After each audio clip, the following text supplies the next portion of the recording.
The following episode will contain spoilers. You have been warned. You're listening to Cinema IRL, the podcast that throws you into the movie and asks the question, what would you do? What would you do if you had a dad named Bob who was a real piece of work?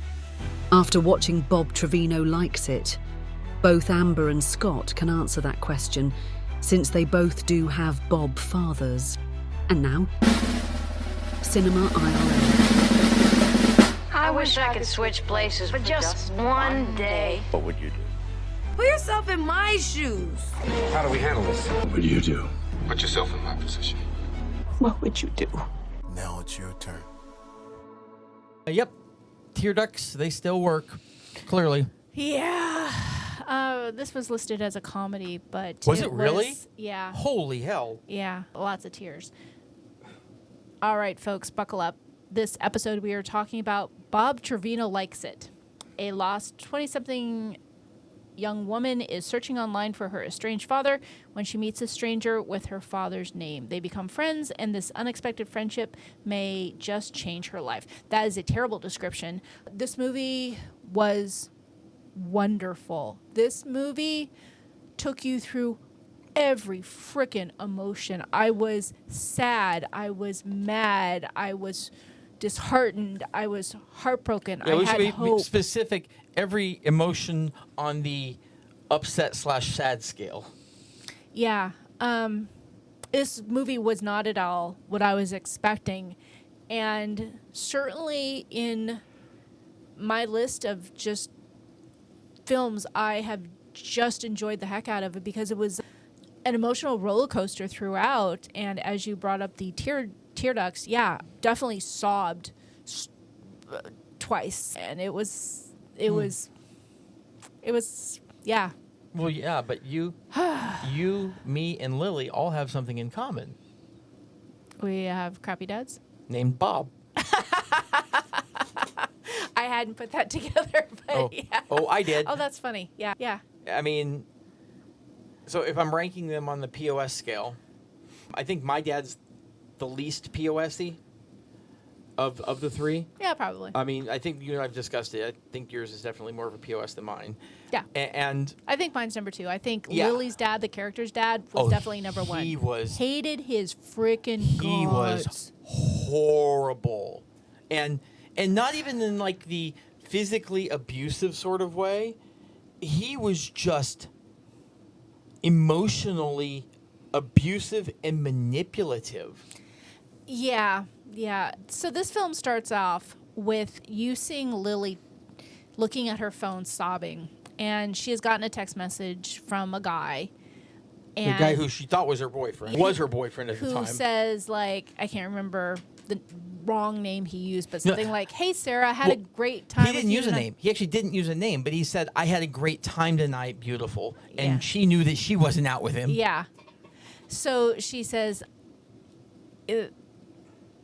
yeah, this wrong person or something like that. And he was like, oh, shit, sorry.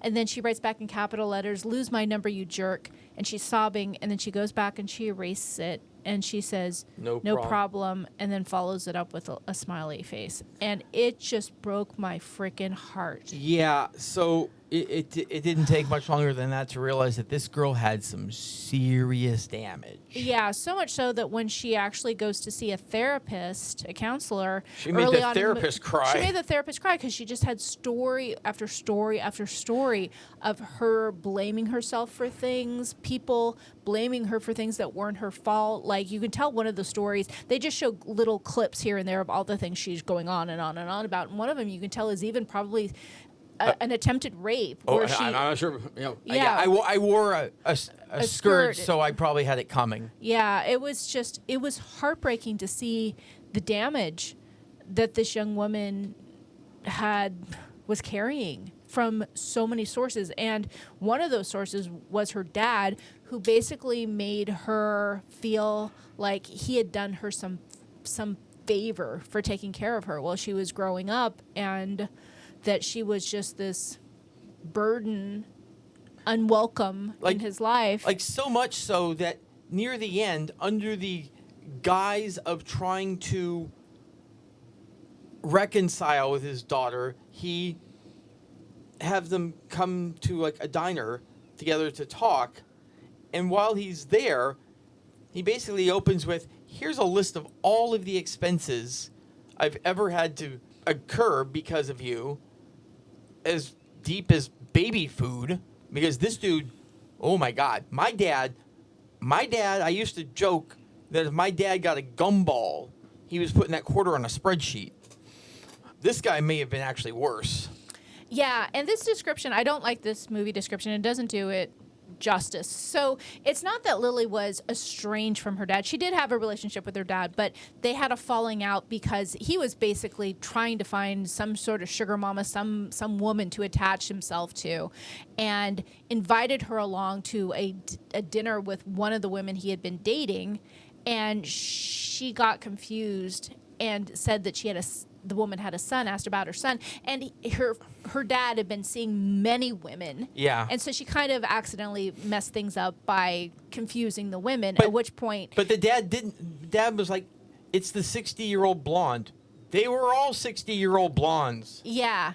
So her dad is just basically looking for someone to attach himself to, and was trying to impress her with, hey, I'm a dad, and this is my daughter, and I'm a family person too, when really he's not. He's a big POS. Yeah, and the second that she did something that directly negatively impacted him, he was going to have to start dating again, because it became clear that she gave away the fact that he was dating multiple women, which, by the way, if you're not exclusive, that's kind of a thing that happens.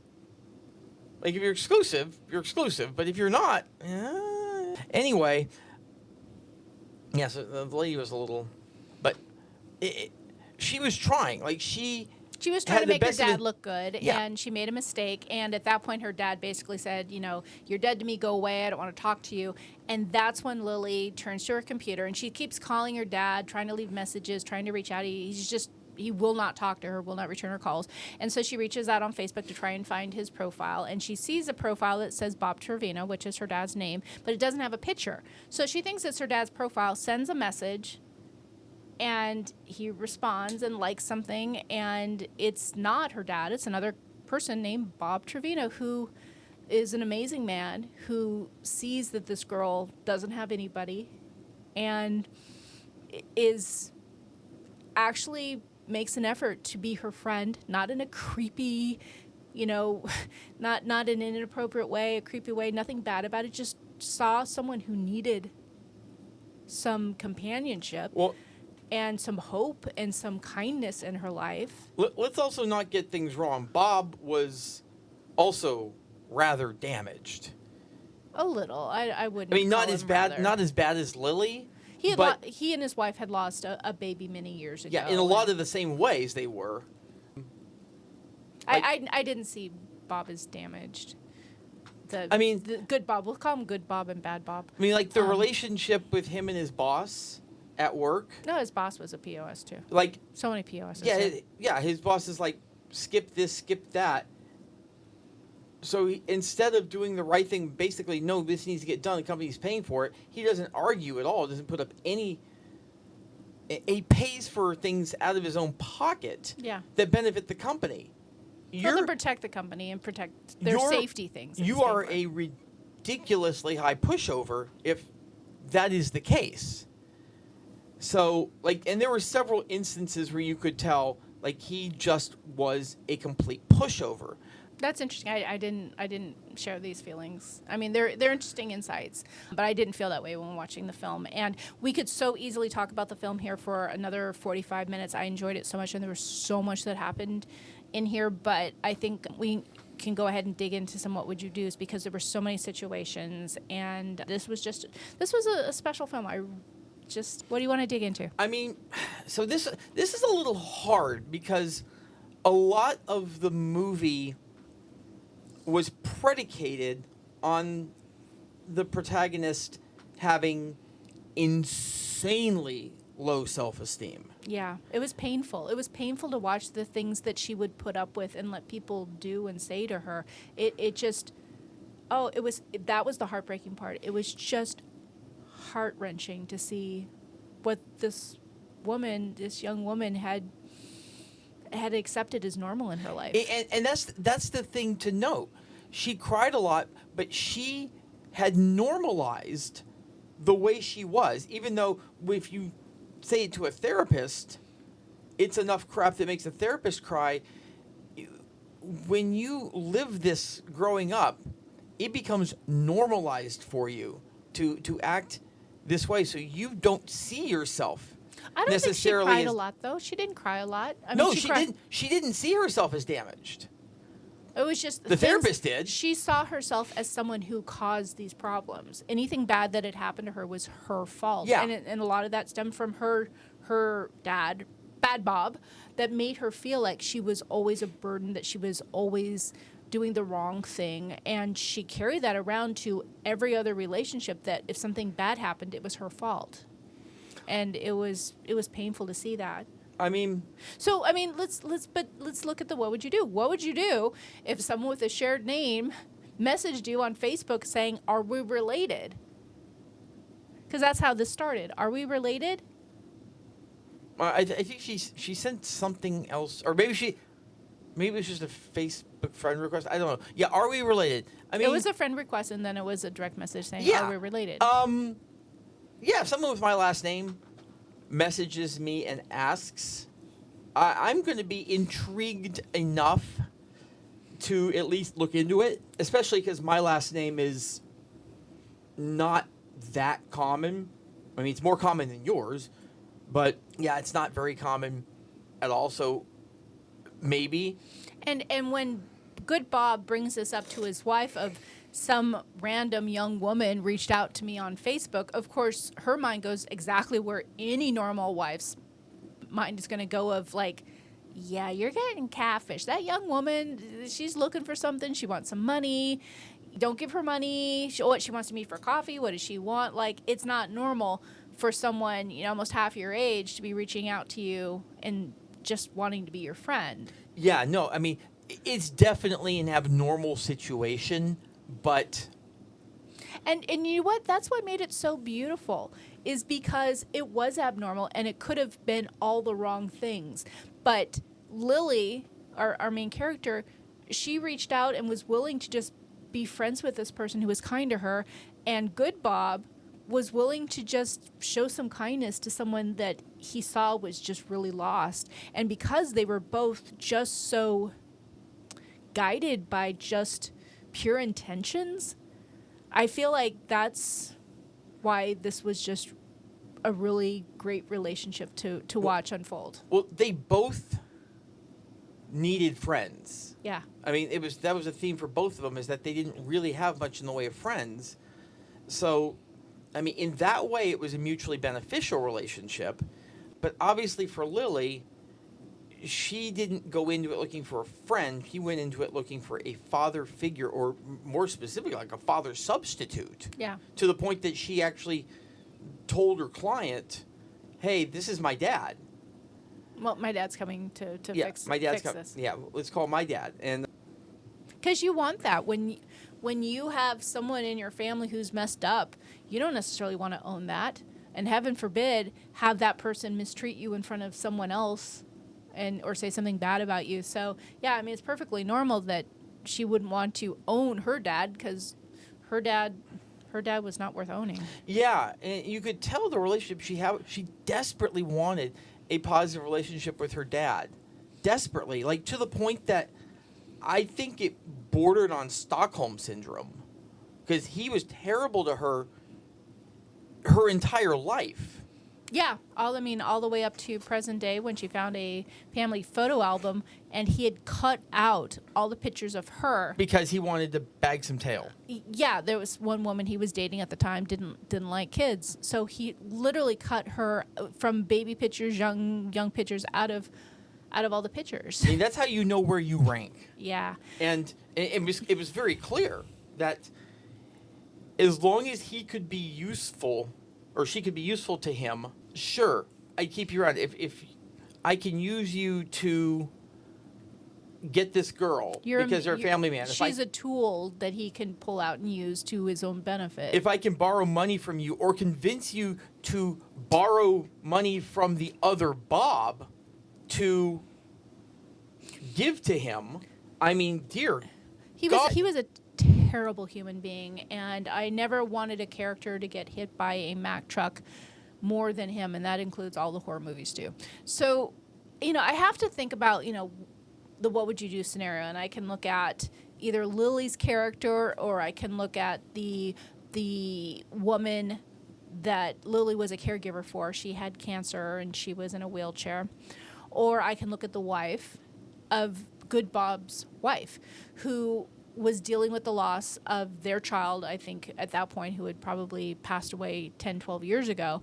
And she had developed this hobby of scrapbooking to help memorialize their baby who had died a little over 2 years old. Yeah, coping mechanism. And so she's kind of dealing with that grief more than a decade later in her own way, and the way that Good Bob has is throwing himself into his work. And I was unaware that there are scrapbooking competitions. Yeah, I wonder if that's true, but it makes sense. I actually do have a friend, not one I talk to often, but I do have a friend who's actually pretty into scrapbooking, or at least last I talked to her she was. So I might ask. So, I think about what would I do if maybe I was the character who was her employer. She was a live-in caregiver for this woman who had cancer, and that was pretty much the only person she had in her life, but she was her employer, and she served her and helped her throughout the day, and when her hours were up, she retreated to her room, and her employer was kind of hurt by that a little bit, saying, we're still friends here. You can hang out with me. It'd be nice to just chit chat and whatnot. And obviously that's a very slippery slope. I don't necessarily know if I understand that she wanted to be Lily's friend, but when you mix friendship and who your employer is, that gets kind of sticky. But what she did see in Lily was that Lily needed some form of outlet. And she took her to a rage room to destroy fax machines and TVs and hit all of them with a baseball bat to get out her rage. And the first time they go with it, Lily can't participate. She doesn't feel any rage. And she later goes back in the movie after her encounter with her dad, when she finds out her dad cut her out of all of the family photo albums. She didn't realize how damaged she was. She didn't realize, that she should have been feeling anger and rage. But at that point, when she went to the rage room the first time, she was actually enjoying her experience with Good Bob, and Bad Bob was still not talking to her, and he kind of was a non-issue. So I can understand not feeling angry in that particular moment, and that actually made sense to me. But if I'm in a rage room, whether I'm angry or not, I'll find a reason to get angry, and I'll just beat the shit out of whatever I can get my hands on. That feels on brand. Very much so. So what would I do if I was Lily? Obviously I am not Lily-like, and it's... No, you are about as un-Lily-like as I can imagine someone being. Yeah, I can only think if I had a friend like someone who was Lily and who just walked through life thinking that everything that didn't work out in their life was their fault. She shares a story of how she had this dog when she was a kid, and it was a dog that was abandoned in the garage when the neighbors moved, and they left behind their dog, and she took this dog and took care of this dog, and was her only friend. You can tell even going back to when she was a kid, she was very lonely, and she picked up this dog by the front legs once to just dance with it, and it was a Maltese, so it wasn't like you're picking up a German Shepherd or some heavy dog. And her dad made a big deal about her holding the dog by its front legs and took it to the shelter, saying, you're not responsible, you can't take care of a dog. She was 8 years old, I think, at the time, and all any good parent needed to do is say, oh honey, don't hold Charlie like that, hold him like this, so he's okay and safe. And she would have completely done that because she loved that dog. But that damage came along with her until 25 years later, and she thinks she's not responsible enough to own a pet. And that was the first tearjerker point, is when Good Bob hears the story and takes her to the shelter to hopefully adopt a puppy, and they spend time with the puppies, and she has a great time. And ultimately she says she's not ready for a puppy, but seeing him hear her and see her and wanting to do that for her, I actually have tears welling up right now remembering that scene because it was so moving. Because I think what it was more than anything was at that moment when the puppy was in her arms and you could tell that the puppy just wanted to be there. The puppy instantly loved her because that's what a puppy does. It was the first time in her adult life, and really, sans maybe Charlie, ever, but probably not even Charlie because he was skittish, that first she dog, experienced unconditional love. Like she had never known what that felt like to just have someone love you without a reason to love you. And that was clearly overwhelming for her. You know, I find it fascinating how you and I see the same films and we have different viewpoints on stuff, because the point of that scene to me, and I can completely see how you would see it, but it wasn't about the dog to me. It was about that she had shared this story of her dog being taken to the pound by her dad, and that good Bob heard her, saw that hurt and pain, and wanted to show her that it wasn't her, that she didn't do anything wrong. She was an 8-year-old kid. She just needed to be, gently pointed out, hey, hold the dog this way.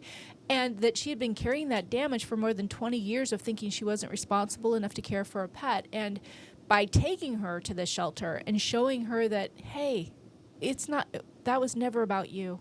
Yeah, I mean, don't get me wrong. That absolutely played a role in it. Like that's the part that made me bawl, is just his kindness and compassion to try to lift her out of this cycle of self-blaming that her dad was primarily responsible for.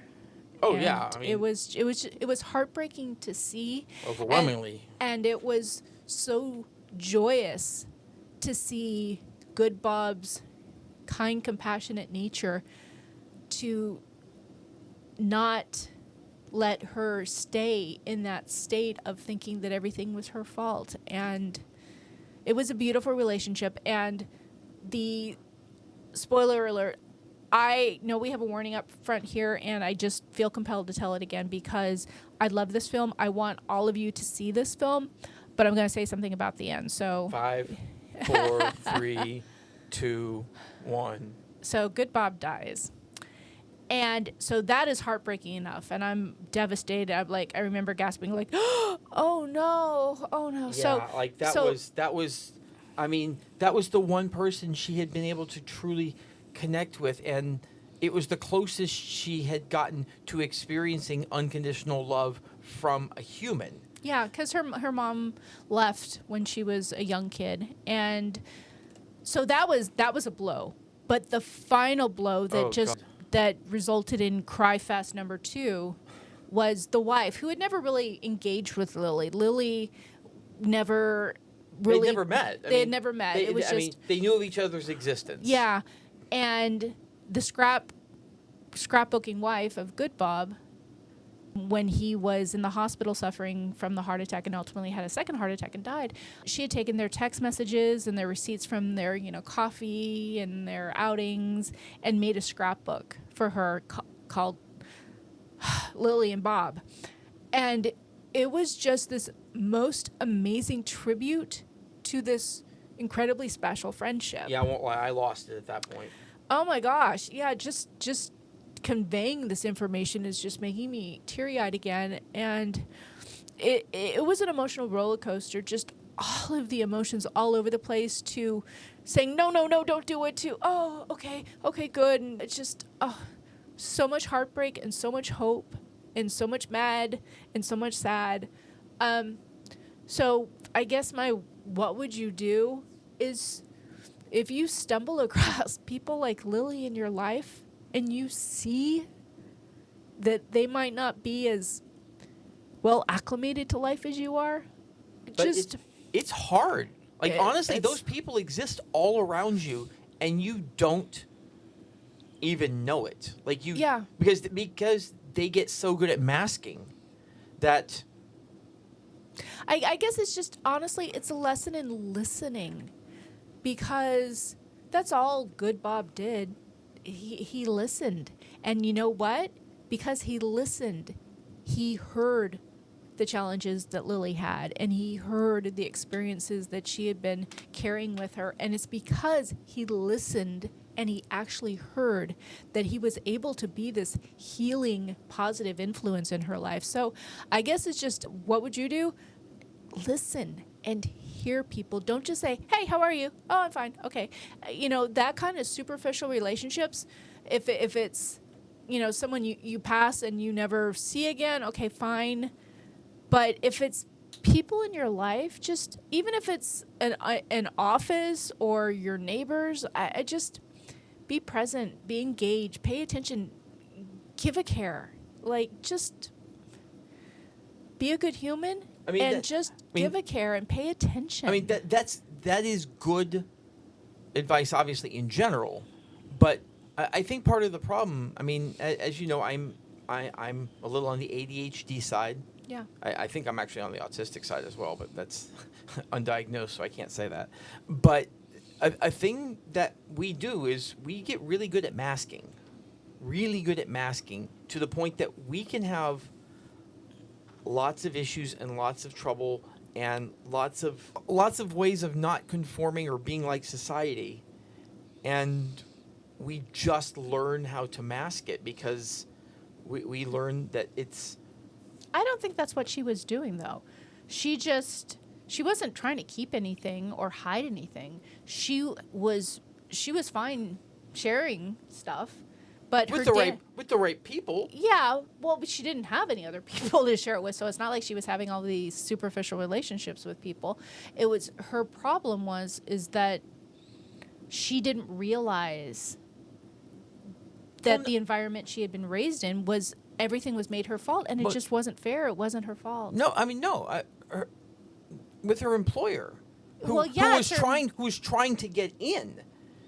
And she was keeping a barrier up of, I'm masking here because I don't want you to truly see what is in here. Is that masking, though? That's just absolutely that's discretion. I wouldn't want my employer to know all of my emotional baggage. I would never want my employer, and that's not masking. That's just discretion. That's good judgment, in my opinion. I mean, if you've got an employer who's wanting in and trying to, and if that person is not only responsible for my paycheck but for where I live, since she was a living caregiver, I'm not bringing that person into my drama. Hell no. That's not masking. She still worked for an agency, and had been placed there. So, you're trying to assign a practice from someone with ADHD or autism to someone who does not have that. I think that's just. I'm talking about the concept of masking. Is that, a lot of people do it. If you're ADHD, you're probably pretty good at it because you probably do it a lot. And yeah, for me, it was pretty clear that she was masking, and Bob got under the mask. And good Bob. Bob did. And that's, let me tell you, when you can find someone that you can take your mask off around, when you're doing that, it is the biggest sigh of relief in the world. I know, because I do it a lot. And I have enough masks that I would say no one has probably ever seen me without a mask on of some form. Present company included. Now, that said, I have most of them off with you, and I generally feel like I can be who I am, mostly. But there's various sides of me that everyone wants to be accepted. And if we think that there are things about our personality which will keep us from being accepted, we will do what we need to hide that and thus be accepted. Yeah. I understand what you're saying. I don't think that was Lily's situation. I think she just didn't want to say that her dad disowned her because, she messed up on a date. Like, that's just a whole bunch of personal drama I would never bring to an employer. But I hear you what you're saying. I just don't agree that was what Lily was doing. I feel like I wanna send this episode to the writer of the film and say, okay, who's right? What I can take away from this film, though, because is... it was based on a true story, and the writer was Lily. Yeah. Bobs are bad, except for Good Bob. Good Bob here was good.